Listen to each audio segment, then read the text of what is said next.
عالی قدر معززین نیک نہاد اہل اسلام و ایمان قابل قدر فرزندان اسلام، السلام علیکم ورحمۃ اللہ وبرکاتہ۔ آج کی اس مختصر حاضری میں وہ عمل جس کے عامل کو اللہ اپنا محبوب بناتا ہے، وہ کسب جس کے کاسب کو اللہ اپنی ولایت، اپنی محبوبیت عطا کرتا ہے، اپنی رضامندی، خوشنودی اور قرب کی منزلیں جس کو آسانی سے میسر ہوتی ہیں، اس کام کا، اس عمل کا، اس نیکی کا تذکر کہ اس کے بغیر چارہ نہیں، اس کے بغیر ہماری کوئی نجات نہیں، اس کے بغیر ہماری کوئی حالت، کوئی حکم، کوئی حیثیت ہی نہیں۔ اور دین کا وہ رکن جس کے ساتھ ہماری 5 دفعہ ملاقات ہوتی ہے، وہ نماز ہے۔ اور ایسا عمل جو فرشتے بھی کرتے ہیں، آدم بھی کرتا ہے، آدمیت بھی کرتی ہے، ساری امتوں کے پیغمبروں نے، مرسلین نے اور انبیاء کرام نے نماز ادا کی۔ اللہ پاک ایک جگہ مقام میں فرماتا ہے کہ تو میرا قرب چاہتا ہے، سجدہ کر اور قریب ہو جا۔ کوئی ایسا ولی کامل دکھا دو، کوئی ایسا پیر دکھا دو، کوئی ایسا رہبر اسلامی دکھا دو، کوئی ایسا پیشوا ہو، کوئی ایسا غوث وقت ہو جو بغیر نماز کے غوث بن گیا ہو، بغیر نماز کے وہ روحانی مناسب کی طرف بڑھا ہو۔ نماز قرب الہی کے لیے اتنی ہی ضروری ہے جتنا انسان کے جسم میں روح ضروری ہے۔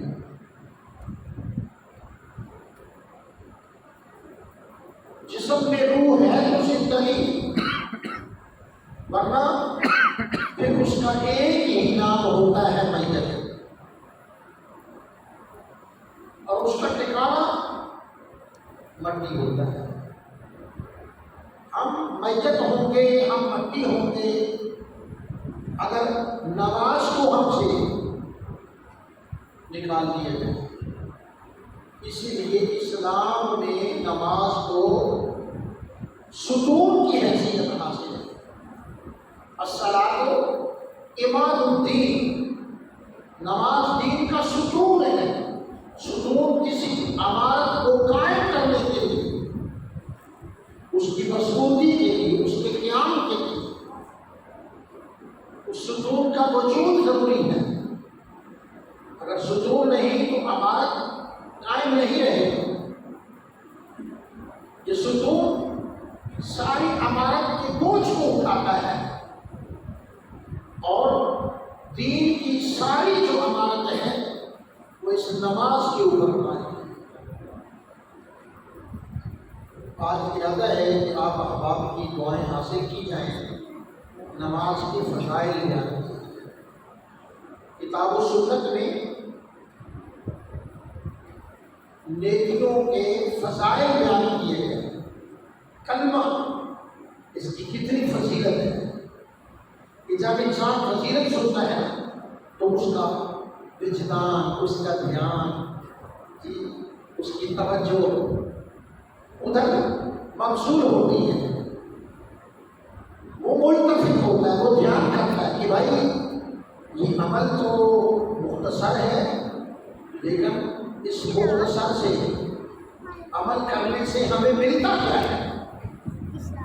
وہ بہت عظیم چیز ہے، جانا کیوں نہ، اس لیے احادیث مبارکہ میں قرآن مجید میں کلمے کی فضیلت، درود شریف کی فضیلت، قرآن مجید کی تلاوت کی فضیلت، نوافل کی فضیلت، صف بنانے کی فضیلت، جی فرض نماز میں حاضری کی، مسجد کی فضیلت، اسی طرح بیت اللہ شریف کی فضیلت، حج کی فضیلت، عمرہ کی فضیلت، زکوٰۃ کی فضیلت، خیرات کی فضیلت، رمضان المبارک کے فضائل، شب قدر کی فضیلت، فضائل بیان کر دیے گئے تاکہ ہمارے دل سکون پکڑے، قرار پکڑے اور منتفع ہو،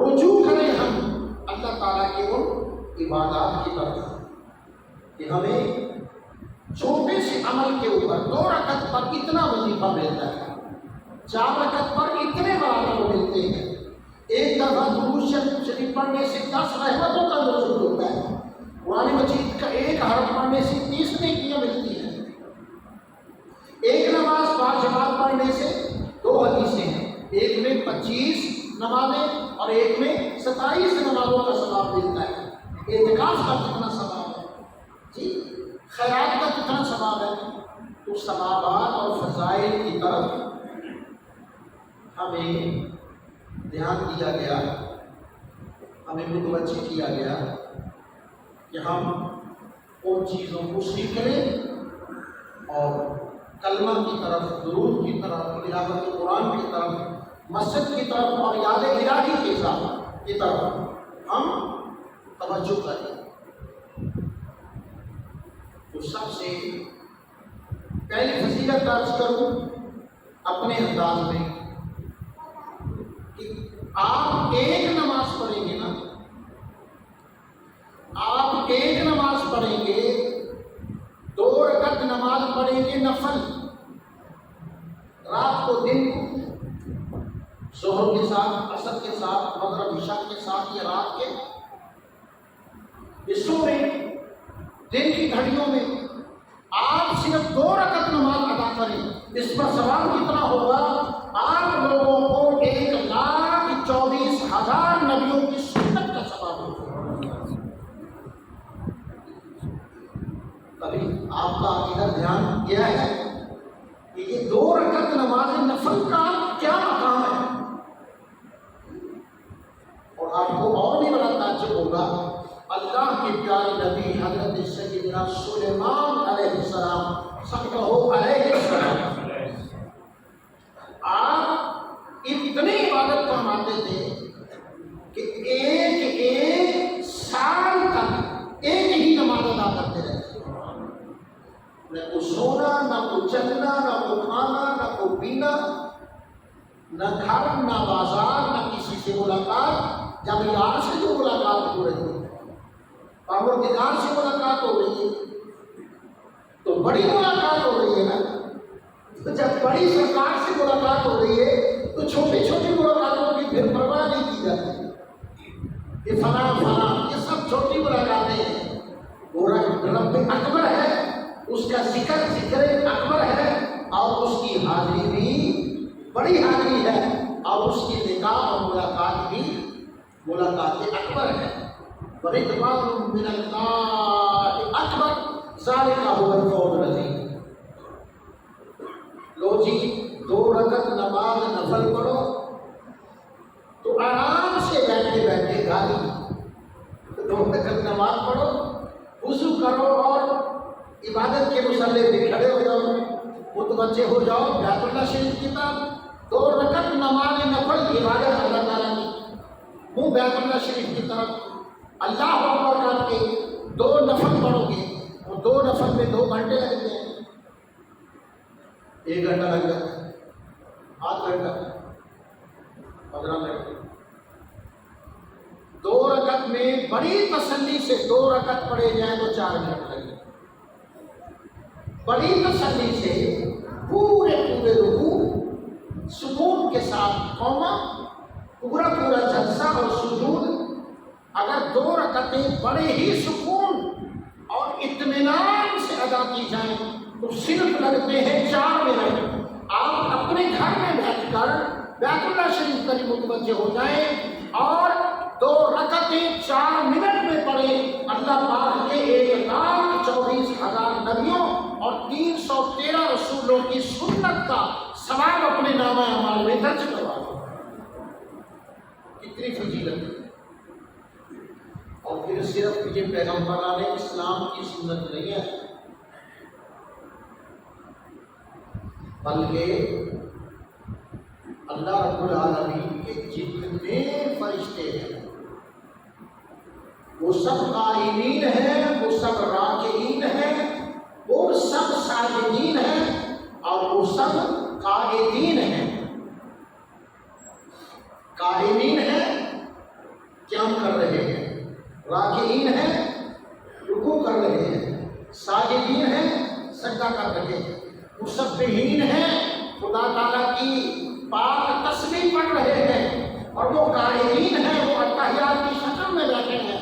تو آپ لوگوں کو کھربہا فرشتوں کی سنت کا ثواب ہو جائے، کھربہا۔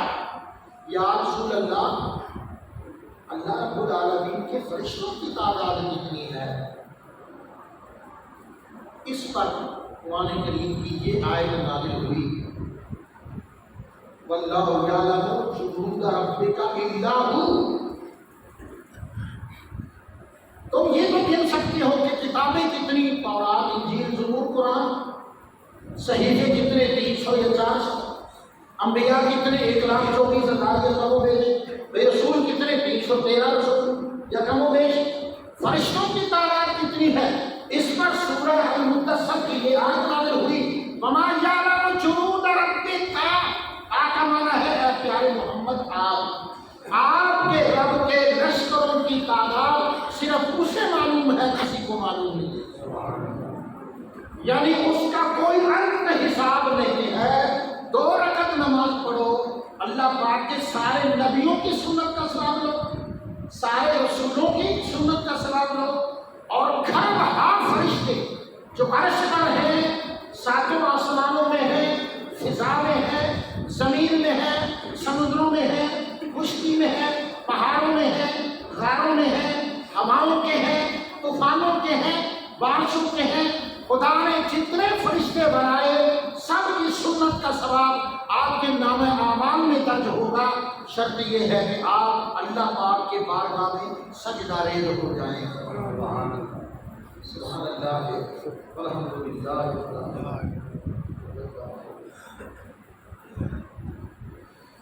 حضرت سیدنا آدم علیہ السلام جب جنت سے زمین پہ تشریف لائے، خدا کی زمین کو آدم جنت بنانے آئے، اس اجڑے ہوئے دیار کو بسانے آئے، خدا تعالیٰ کی اس زمین میں ہل چلا کر گل و گلزار پیدا کرنے آئے۔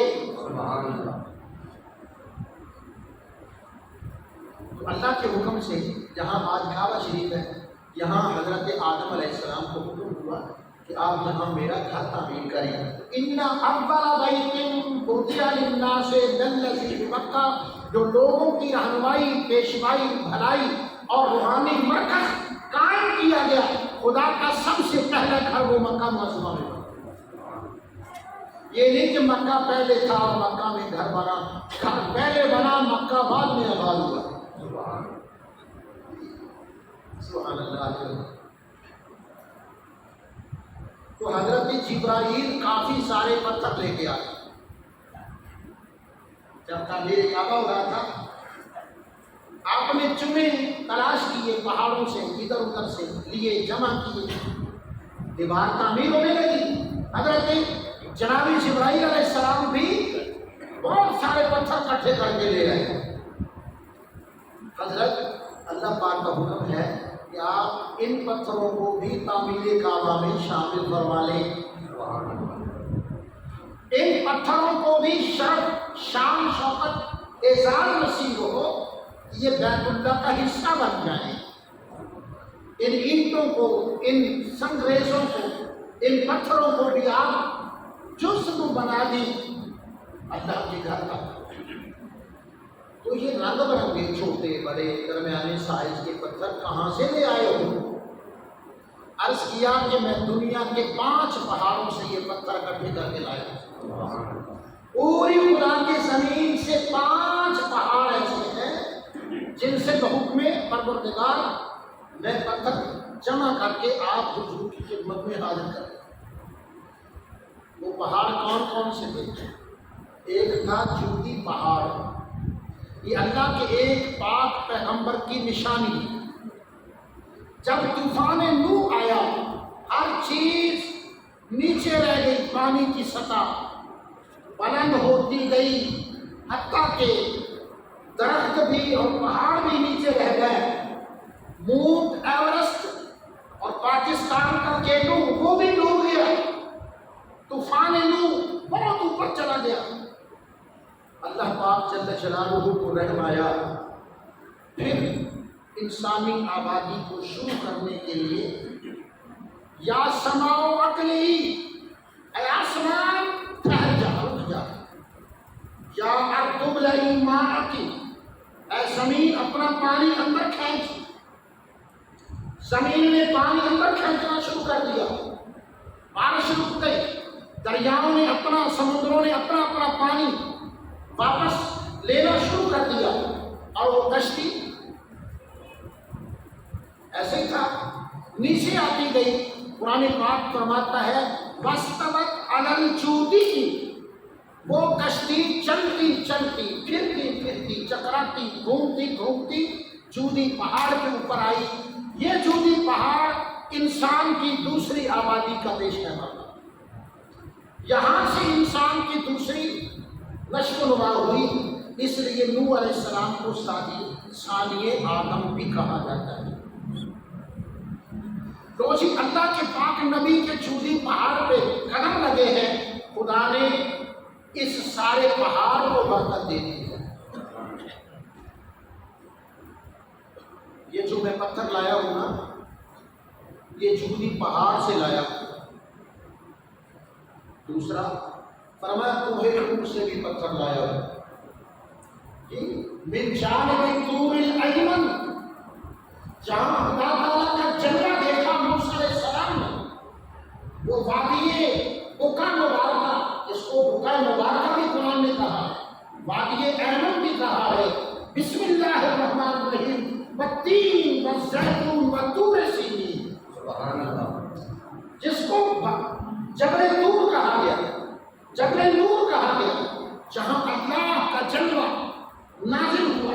اور حضرت موسیٰ علیہ السلام نے جتنا نصیب تھا اتنا جلوہ دیکھا. اور جب زمین پر تشریف لائے پھر ہوش قائم ہوا، اٹھے اور کہا سبحان اللہ، مولا تیری ذات بڑی پاک ہے. ایک مفسر نے یہاں لکھا کہ عرض کیا مولا ایک دفعہ پھر دکھا دے. مزہ ہی بڑا ہے. اللہ دیدار الہی تو نہیں ہوا، جھلک دیکھی. جعلہ دکا وخر موسیٰ صعیقا، پہاڑ ٹکڑے ٹکڑے ہو گیا. اور موسیٰ علیہ السلام بے ہوش ہو کر زمین پر تشریف لائے. جو ہی آنکھ کھلی فلما افاقا، جب آنکھ کھلی ہوش سنبھلی، قال سبحان اللہ، سب سے پہلا جو جملہ زبان سے نکلا وہ یہی تھا سبحان اللہ، سبحان اللہ، کیا ہی شان ہے میرے رب. یہ وہ جودی پہاڑ ہے جس سے میں پتھر لایا ہوں. تیسرا پہاڑ، چوتھا پہاڑ، بسم اللہ الرحمن الرحیم ان الصفا والمروہ من شعائر اللہ. لوگوں اس کو صرف پہاڑیاں نہ سمجھو، یہ اللہ کی عظمت کے اور قدرت کی نشانیوں میں سے بڑے نشان ہیں. یہ خدا تعالیٰ کی نشانیوں سے نشان ہے. ان الصفا والمروہ من شعائر اللہ فمن حج البیت او اعتمر فلا جناح علیہ ان یطوف بہما. ان کا طواف واجب ہے عمرہ اور حج میں. تو یہ کل کتنے پہاڑ ہو گئے؟ 4، جودی، طور، صفا، مروہ. اور پانچواں پہاڑ آپ کے وہ بیٹا جو آخری ہے نا، تم آدم محمد خاتم، ابو البشر آدم اور حضرت محمد خاتم، جس کے بعد کسی نبی کا تصور موجود ممکن نہیں ہے، وہ پاک نبی جب مدینہ منورہ میں ہجرت کر کے جائیں گے اور ساتھ ہی 2-3 دن احد، غزوہ احد، وہاں تشریف لے جائیں گے، وہ دیکھنے والے دیکھیں گے جب پیارے حبیب کے قدم مبارک، قدم نبوت اس پہاڑ کے اوپر لگے تو پھر دیکھنا یہ عشق کتنا کرتا ہے۔ حضور پھر تشریف لے گئے، وہ پہاڑ کے اوپر وہ اس طرح نہ ہلنے لگا، اور آقا علیہ السلام نے فرمایا اس طرح پیار ظاہر نہیں کرنا ورنہ ساری دنیا ڈول جائے گی، ہے نا؟ ہم سے کون نہیں عشق کرتا، اپنے عشق میں اتنا کچا نہ ہو، سرکار نے ایسا کیا ہو یا میں نے خریدا۔ حضرت عبدالحق محدث دہلوی نے بڑی پیاری بات لکھی ہے، آپ فرماتے ہیں اے مرغ سحر، اے مرغ سحر عشق سے پروانہ بیاں روز، اے صبح کے مرغ، اور بڑا امیر ہے نا، جو تو بڑا خدا کا عاشق ہے، لیکن اٹھ کے رات کو سارے محلے کو بتاتا ہے اللہ اکبر، اور اذانیں دینا شروع کر دیتا ہے کہ لوگوں کو پتہ چلے کہ میں عاشق الہی ہوں، اور چپ کر، تو عشق میں کچا ہے، اگر تم نے عشق سیکھنا ہو تو پروانے سے سیکھ، اپنے دل سے نکلتا ہے، کسی کو بتاتا نہیں ہے کہ میں شمع کا عاشق ہوں، اور خاموشی سے شمع کے اوپر اپنی جان کو قربان کرتا ہے۔ اس طرح عشق نہیں بتاتے، حضور نے اس طرح اپنی بیڑی ماری تو خاموش ہو گیا۔ تو چونکہ سرکار علیہ السلام بخاری شریف میں فرماتے ہیں احد جبل یحبنا ونحبہ، احد پہاڑ ہے، پتھر ہے، چٹان ہے، ریت ہے، سنگ ریزے ہیں، ٹکڑے ہیں پتھروں کے، چھوٹے بڑے چٹانیں، ریت، مٹی، کنکر، ملی جلی کیفیت کو جبل احد کہتے ہیں۔ اس کو صرف بے جان پتھر نہ سمجھو، احبنا ونحبہ، یہ پہاڑ اور پتھر ہو کر محمد سے پیار کرتا ہے، میں اللہ کا رسول ہو کر اس سے پیار کرتا ہوں۔ اے پیارے آدم، یہ 5 پہاڑوں کے پتھر لایا ہوں۔ ارشاد فرمایا مقصد کیا ہے؟ مقصد کیا ہے کہ دنیا کے 5 پہاڑوں کے پتھر تعمیر کعبہ میں شامل کروانے کے لیے لائے ہو؟ مقصد کیا ہے؟ میں نے پوچھا تھا پروردگار عالم سے، بہت کچھ ارشاد فرمایا، جس میں ایک یہ ہے کہ جو قیامت تک مسلمان بیت اللہ شریف کی طرف منہ کر کے نماز ادا کرے گا 5 وقت کی، دنیا کے ان 5 پہاڑوں کے وزن کے برابر ان کے نامہ اعمال میں اپنی کلمہ قدرت سے نیکیاں لکھوں گا۔ سبحان اللہ۔ 5 پہاڑوں پر بڑی بڑی مشینیں بنی، بڑی بڑی ترقی ہوئی، سائنس زمین سے پوری مریخ تک جا پہنچی، پتہ نہیں کیا کچھ ہو گیا اور کیا کچھ ہو جائے گا، لیکن کوئی ایسا بھی کمپیوٹر بنا، کوئی ایسا آلہ، کوئی ایسا میزان ترازو جو بتا دے کہ اس پہاڑ کا وزن کتنا ہے۔ میرا خیال ہے ابھی نہیں بنا، شاید بنے۔ فرمایا عرض کیا اے پاک آدم، اے خلیفۃ اللہ، اے ابو البشر، اے اللہ کے پاک نبی، حکمتیں تو بہت ساری بیان ہوئی، ایک حکمت اس میں یہ ہے کہ قیامت تک جو بھی مسلمان بیت اللہ شریف کی طرف 5 دفعہ متوجہ ہوگا، 5 وقت کی نماز ادا کرے گا، اللہ پاک ان 5 پہاڑوں کے وزن کے برابر اپنی کلمہ قدرت سے اس کی نامہ اعمال میں دیکھی۔ اللہ، اتنی فضیلت ہے میرے بھائی نماز کی۔ ایک اور بھی عرض کر دوں، نماز کی بہت ساری کیفیتیں ہیں، اس کو کہتے ہیں تکبیر تحریمہ، اس کو کہتے ہیں قیام، اس کو کہتے ہیں رکوع،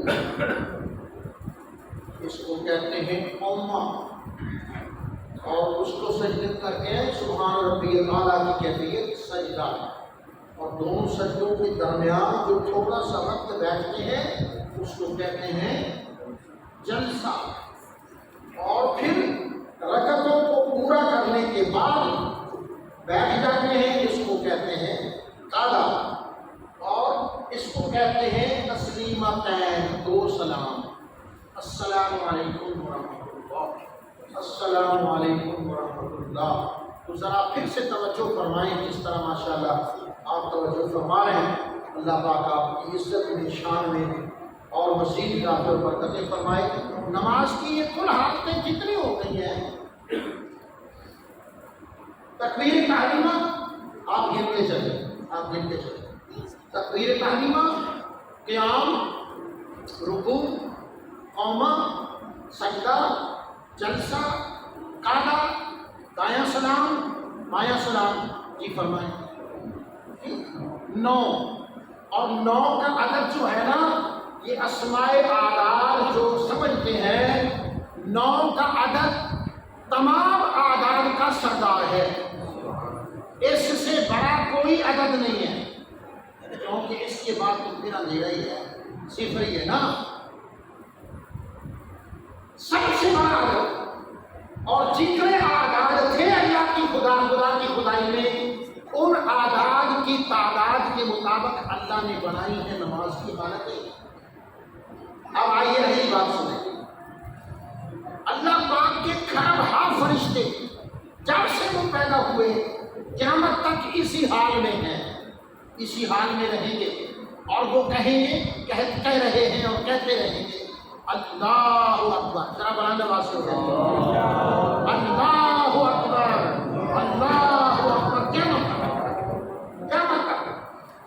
اور خرابہ فرشتے اس حالت میں ہیں اور وہ کہہ رہے ہیں سبحانک اللہم و بحمدک و تبارک اسمک و تعالی جدک و لا الہ غیرک۔ خرابہ فرشتے حالت رکوع میں سبحان ربی العظیم، سبحان ربی العظیم، سبحان ربی العظیم، میرا رب پاک ہے، عصمت والا ہے، میرا رب پاک ہے۔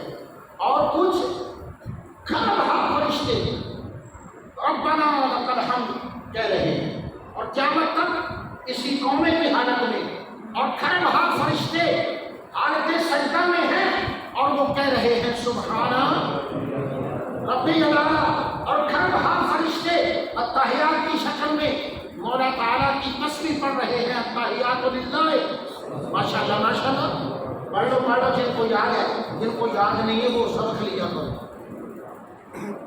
دنیا میں کام ایک ہی ہے، خدا کی یاد، باقی کوئی کام نہیں ہے، باقی کسی کام کو کام سمجھنا نہیں چاہیے، کام صرف یہ ہے جو یہ کام کر گئے لعلکم تفلحون، وہ فلاح باد ہے، وہ کامیاب ہو گئے جو اصل کام کرنے آئے، جو اصل کام کرنے آئے، اصل کام کر کے بوری بسترا سمیٹ کے دین ایمان کی دولت لے کے نکل گئے، وہ کامیاب ہو گئے، باقی کوئی کام نہیں ہے، باقی سب رام رام رام رام ہے، باقی سب اللہ ہیں، باقی سب مصیبت ہے، باقی سب پکڑ ہے۔ دنیا میں اگر کوئی کام ہے تو وہ ذکر الہی، وہ خدا کی بارگاہ میں حاضری ہے، خدا تعالیٰ سب کو نصیب کرے۔ اب السلام علیکم ورحمۃ اللہ، خرابہ فرشتے اور خرابہ فرشتے السلام علیکم بائیں طرف سلام کی حالت میں ہے، اور قیام والے رکوع میں نہیں جا سکتے، رکوع والے سجدے میں نہیں جا سکتے، سجدے والے جلسے میں نہیں جا سکتے، جلسے والے قعدے میں نہیں جا سکتے۔ تو دائیں طرف سلام والے ہیں، دائیں طرف سلام والے رہیں گے، اور جو بائیں طرف سلام والے ہیں وہ پھر سے اللہ اکبر نہیں کہہ سکتے۔ جن فرشتوں کو نماز کی جس کیفیت میں اللہ پاک نے ازل سے ابد تک قائم کیا، وہ فرشتے انہی حالتوں میں کھڑے ہو کر ایک ایک حالت نماز میں ہیں۔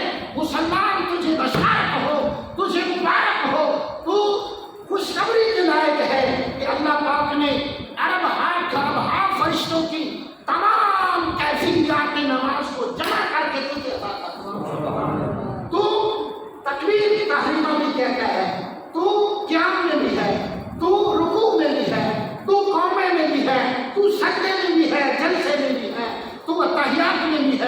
محل دعا بھی ہے۔ تجھے بشارت ہو، تجھے مبارک ہو، اللہ پاک نے گھر بہر فرشتوں کی پاکیزہ حالتوں کو جمع کر کے بنایا نماز، اور امت مصطفیٰ کو فرشتوں کی تمام حالات نماز کو عطا کر کے ایک نماز بنایا۔ اب اگلی بات سن لیں، اور آخری بات پہ وقت بہت کمزور ہوتا ہے اور تھوڑا ہوتا ہے۔ اللہ اکبر۔ اگلی بات فرمائی گئی، سرکار نے پوچھا جبرائیل نے، یہ کتنے کھربہا فرشتے، کھربہا فرشتے رکوع میں سجدے میں کھربہا، مقصد کیا ہے؟